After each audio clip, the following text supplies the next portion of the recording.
ગાંધીનગરમાં ટાઇફોઇડના વધતા કેસથી ફફડાટ છે। મુખ્યમંત્રી ભૂપેન્દ્ર પટેલ એક્શનમાં આવ્યા છે। ટાઇફોઇડના કેસને લઈને મુખ્યમંત્રી નિવાસસ્થાને ઉચ્ચસ્તરીય બેઠક।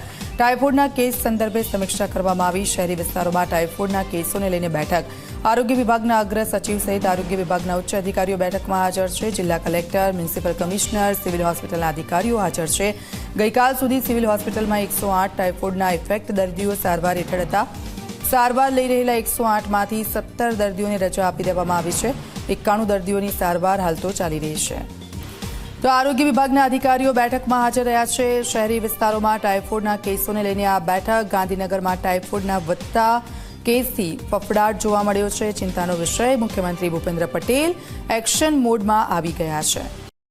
ટાઇફોઇડના કેસો જે ઇમર્જ થયા છે એ કેસોમાં સિવિલ હોસ્પિટલમાં ગઈકાલ સુધીમાં કુલ 108 પેશન્ટ ટાઇફોઇડથી અફેક્ટેડ છે, જે પૈકીના 14ને એમને રજા આપી દેવામાં આવી છે। આજની તારીખે 17 અને આજની તારીખે 91 જેટલા જે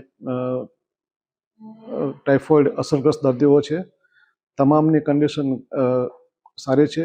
કોઈ પણ પેશન્ટ જે છે એ ક્રિટિકલ કન્ડિશનમાં નથી અને અમે આશા રાખીએ છીએ કે ખૂબ જ જલ્દીમાં આ રિકવરીમાં થઈ જશે। સ્થળ ઉપર જે લીકેજીસ પ્રાપ્ત થયા છે એ લીકેજીસને અમારી સિવિલ એન્જિનિયરિંગ ટીમ અને અન્ય ટીમો સાથે મળીને એને પૂરણ કરી દીધું છે।